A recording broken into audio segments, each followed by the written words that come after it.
All right, guys, it's time for a Bronco build that's going to blow your mind. And stay tuned to the end because we're going to talk about some updates that are going to change the game in the Bronco world.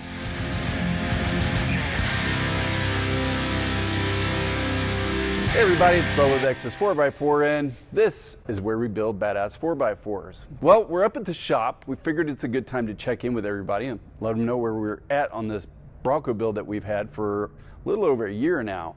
The last time we did anything, I think we told you guys we did a 2-inch spacer lift on it, some 35-inch trail grapplers. We may have talked about the paint job, but not nearly as much as we should have, so we're going to really dive into that today. First and foremost, yes, it is a paint job. This is not a wrap. By the time we got done installing the ADV fiberglass, the 2-inch flares, in this really good looking hood, we decided, hey, the only thing that's left is the doors and the tailgate and the A-pillar. We might as well paint it a color that we like. And I love that Toyota tan color. It's the same color I wrapped my JK a while back. And so I figured, let's paint it this. I reached out to the crew at Badass Broncos here in New Braunfels. They specialize in Gen 1 resto mods or restorations of Gen 1 Broncos, but they do a really good job of painting. So I reached out to them. They said, heck yeah, we'll get on board with this. And we went with that tan color with an eggshell finish. I really like this finish. It looks good. It's easy maintenance. And those guys really, they do quite a few builds like that, and they're really good experts at it. So they knocked it out of the park. Shout out to those guys. And if you need a badass paint job, make sure you hit up the guys at Badass Broncos. One of the things that they did was they taught me in painting the grill black with those red letters on there. I think it really blends well. I like a 3-color mix up on my paint jobs. So the minor accent in this is going to be red. Anytime we can kind of throw a little bit of splash somewhere. So that's what you're going to see there and around the fender wells. We got a little bit of a pinstripe. So it really kind of breaks up just enough so that you can see things really well. Something else that you're going to notice on the front that you're not going to see anywhere else is this front bumper. This is a bumper that we designed and built here in-house at X's 4x4. In fact, the front and rear bumper and the tire carrier are all built something that we designed here.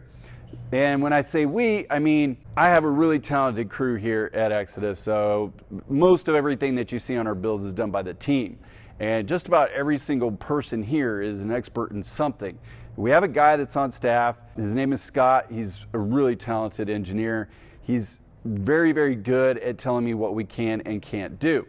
And basically, I took a picture of the Bronco, I took out my box of crayons, and I scribbled on it and said, Scott, I want bumpers that look like this.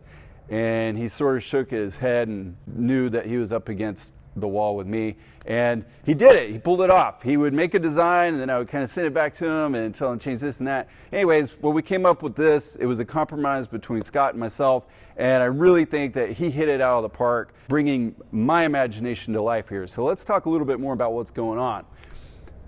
This isn't your bumper that you're going to find anywhere else. In fact, I haven't seen anybody anywhere else doing what we've done here, which is we have some lower control arm lockouts down here. With the suspension that we added, all our caster and cambers now can be adjusted in the upper control arms. We don't want to risk doing the adjustments down here anymore because if we hit something off-road, there's a really good chance you're going to knock your alignment out. So just delete that with these lower control arm lockouts that are built into our skid plate.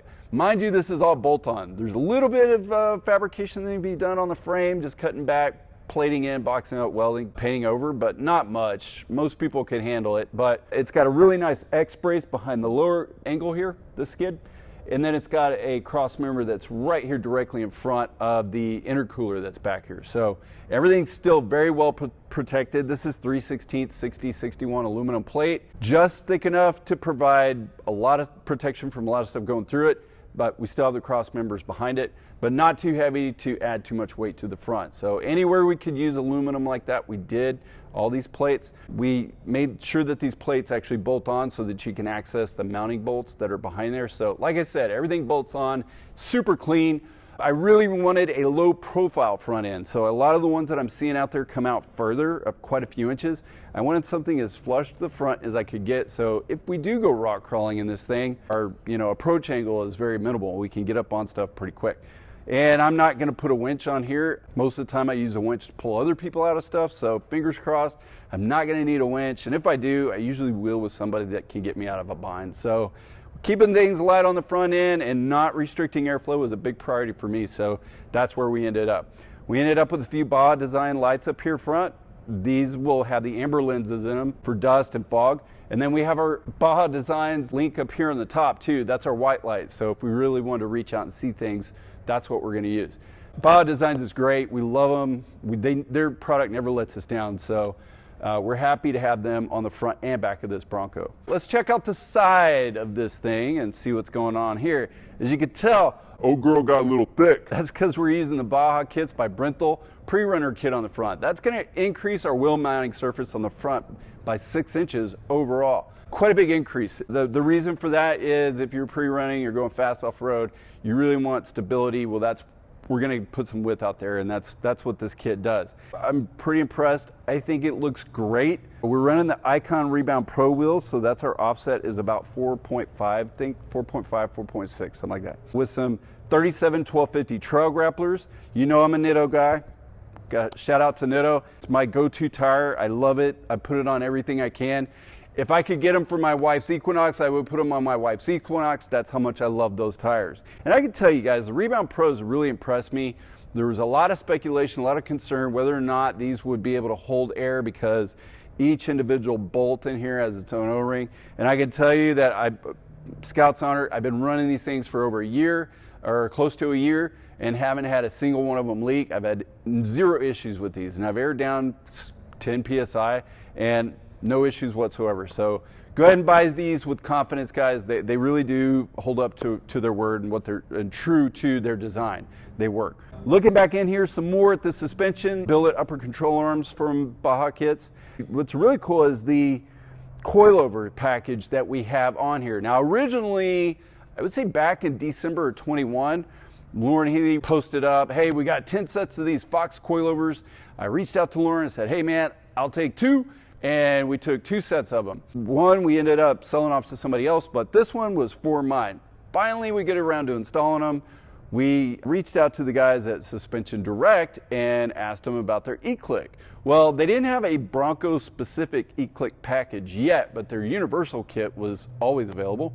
So we paired up the Fox coilovers with the Suspension Direct e-click system, and I gotta say, mind-blowing. I really, really love the live valving system on this Bronco. Even though it's not Bronco specific, even though it's not plugged into the OBD2 and pulling data from the vehicle in real time, like some of their other kits do, wink wink. Not say no more. The universal kit still works really, really well, and I wouldn't be surprised if we see something down the road that is Bronco specific. But for right now, the universal kit works well. Basically, we've taken all the adjustment out of these manually, and it's electronic now, live valve. So I want to say that these reservoirs are now making adjustments like 250 times a second. It's pretty rad. I went rock crawling in this thing not too long ago. Well, sort of rock crawling. We were at Hidden Falls Park here, Marble Falls, Texas. And we went off road with a bunch of Jeeps and we're trying to drive around the park. And I thought, man, this isn't working as well as I hoped it would off road. My balls! Potholes and bumps and ruts can come as they will. Get rattled and Jeeps smushed. welded, rugged, Please go and riveted back on the frame road. take. My wife even brought it to my attention. She goes, Hey, don't you have different modes for off-road in this? thing. I was like, oh yeah, duh. So I reached down on the e-click, dialed it over to rock crawl mode, and boom, this thing was driving like butter everywhere we went that day. I can imagine that if Cadillac or Lincoln built an off-road vehicle like this, it would ride almost as good as this thing does. So I can't say enough good things about this combination. I'm sure even with any other shock like King, ADS, stuff like that, the e-click is gonna work. So buy that with confidence. I'm really super impressed with that. Not only did we update everything on here, we also updated the front axle. We bought the M210 front axle from Ford Performance that was loaded with the 4.7 gears. And we bought 4.7 gears for the rear. We thought we were just gonna change out the front axle and regear the rear axle, but we didn't. We bought 529 gears from Nitro Gear and Axle because we didn't know whether or not we were gonna do just 37s, maybe 38s. So we wanted a nice gear that would cover all those ranges. And we went with the 529 gears. So far, everything's fine. We heard some rumors from certain companies that you couldn't re-gear the M210 axle, and it turned out to be untrue. We re-geared it just fine. In In fact, it's very, very similar. Well, the rear axle is almost identical to the Jeep JL and JT axles. The front, of course, isn't because it's IFS, but the gears are the same. It's the same exact gear that you'd find in the JLs and JTs. So pretty cool that, you know, for gear guys taking stuff apart to see that. But it's working very, very well. I'd say that right now with confidence, I'm getting about 14 miles to the gallon with 37s, and I drive like a maniac. So don't be afraid of that ratio, guys. The 10-speed absorbs so much. There's a lot of forgiveness in the 10-speed. So I'm still putting around 2,400 RPMs, around 75, 80, with the 529s, 37s, and the 10-speed. So I like it. Who knows where we're going in the future with gear ratios, but that's where we're at right now, and it's good. All right, moving backwards, we do still have our Next Venture Motorsports rock rails on here. They worked really well at Moab. Now that the Bronco's sitting up a little bit higher with the 37s and the coilovers, we're not on them as much, but they're still really, really stout. So if we had to pivot off of a rock or something like that, I have total confidence in these things.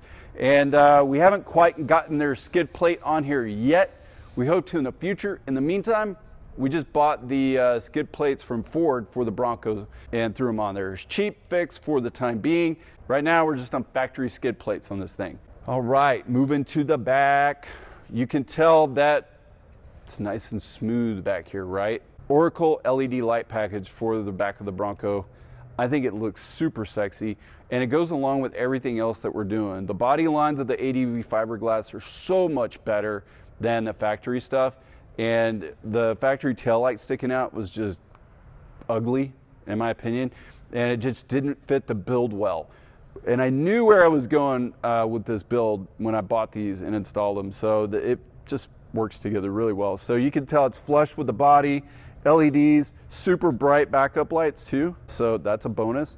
And then check it out, yeah, we're nice and smooth. We come down, ooh, look at this bumper. Yeah, pre-runner style bumper in the back.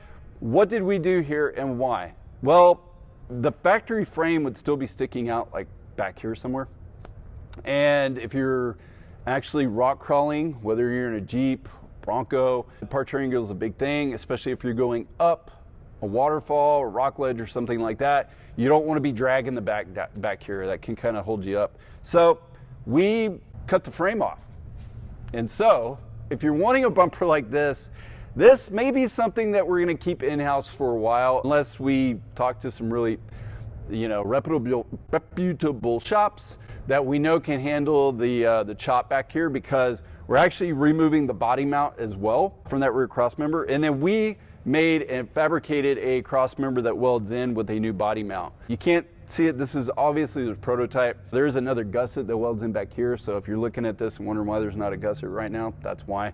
It's on my welding table back there. We just didn't get to it in time. So we welded in that cross member, and then we built this bumper here. So this bumper is not part of the frame that you see back here. What we've done is actually built a cross member that has 8 mounting bolts back here. So theoretically, we can just unbolt this and bolt in a different bumper design altogether. Maybe one with the trailer hitch built into it, maybe a little bit more platform, anything anybody wants. But this is to get in underneath this Bronco as much as we could. So no longer is your big fat bumper hanging out back here, dragging on everything. This is gonna save a lot of headaches when you're starting to go up stuff. So another thing, tire carrier.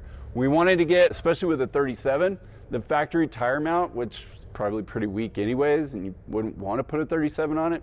It was fine for the 35, but as you start adding rubber, you're adding weight. So we wanted to build a tire carrier that would beef up the back and be able to raise our 37 up above the bumper. So we've already taken this thing out and tried it a couple times off-road, and it did exactly what we wanted it to do. We have some great clips of this, what the tire carrier looks like behind the tire, but it is adjustable. We can go up and down with it if we need to.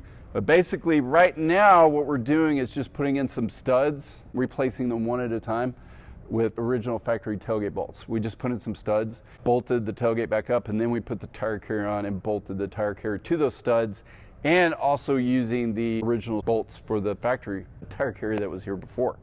We needed to relocate the license plate. We were already using the Baja Designs kit, so that allows us to add these S2 Sports with the ambers. Really nice design that Baja Designs came out with. It's pretty simple, and simple is always good. but we needed a place to put the camera, and Scott came up and 3D printed this really nice camera mount for the factory camera. Everything works still exactly the same as it did before, if not better and stronger. So I'm really happy with the way this came out. It looks great. We have the Bestop, Trektop, soft top on here, adding style, and it is in fact quieter than the factory soft top. I always like Bestop stuff. Holds up really well. It looks great over time. You can't go wrong with it. So why not put it on there? We may add a hardtop later on. ADV's building a really nice hardtop for this. It looks very similar to the Trektop. It's got a little bit of slant to it. So we might be adding that later on. I would like to. I mean, the soft top's great, but with that light bar, I mean, I'm not gonna lie, it's still noisy. So having a hardtop on here would be nice. So one thing about the decal work on here, Pixel decals, Don is our go-to. He's always come through on anything I've thrown at him and say, man, this is what I want. And I do that a lot. I come up with crazy stuff and ideas, and I throw it at people, and then they throw it back, and we go back and forth a couple of times. But Don's always great. He always comes through. And one of the things that he did on here was on our logo, our decal for the side, you can actually, if you get in there, you can see the topography lines, and that's the topography lines for Big Bend Ranch State Park and Big Bend National Park are in here. And the reason for that was because this started life as a Big Bend edition Bronco. So we wanted to throw that in there, sort of like a Easter egg, if you will. So let's take a look on the inside of the Bronco, and you can see kind of what we were talking about as far as the SDI E-Click system, and also what's running these lights on here and the front locker that's in here now. We have a nice mount that was done by Kiwi Style Builds here in New Braunfels. Philip, another guy that I'll throw stuff at and see what sticks. Well, I needed a Switch Pro mount, and Philip and I took a hard look at the interior of the Bronco and decided, you know what, the best place to put a mount would be where the sunglasses are, because who needs a sunglass holder? I don't. I got one up here, right? This is my sunglass holder. So we took that out. We 3D scanned the interior without the door there. And then Philip came out with this really nice mount for the Switch Pros mount. I love Switch Pros, and almost everything that we do, I install Switch Pros. Really like the design of the solid state brain without all the fuses or relays in it. It's so dependable, and you can do so much with it. So Philip did a great job there, and we needed a mount for our SDI, the E-Click controller for the shocks. So we took that little Bronco plate off that's on the console and threw it in the toolbox. Philip came out with a really great design for the E-Click, so that's in there. You just reach over from the shifter. You're not supposed to do it while you're driving, so don't do it while you're driving. If you're parked somewhere, you can reach over easily and change the mode of the shocks. The controller looks great. It blends in with the interior and works well. Oh yeah, and I said something about an update that may change the Bronco world, right? Well, we went out to 74 Weld a while back, and we are working with them on installing a nice 6061 sort of billet pieces, aluminum housing for a Haas 3.0 steering system that you would find on the Wildtrak 3.0. Hopefully we'll be getting one of those soon, and we'll be putting that guy on here and actually getting this thing in the rocks. We got some Icon heavy duty tie rods on the way also that we're going to put in at the same time with this. We're very close to getting the Bronco almost what we think, I don't want to say bulletproof, because we're probably going to find something weak, another weak link after that, but we're close, guys, so stay tuned. All right, guys, for more videos on off-roading and other cool stuff, click here.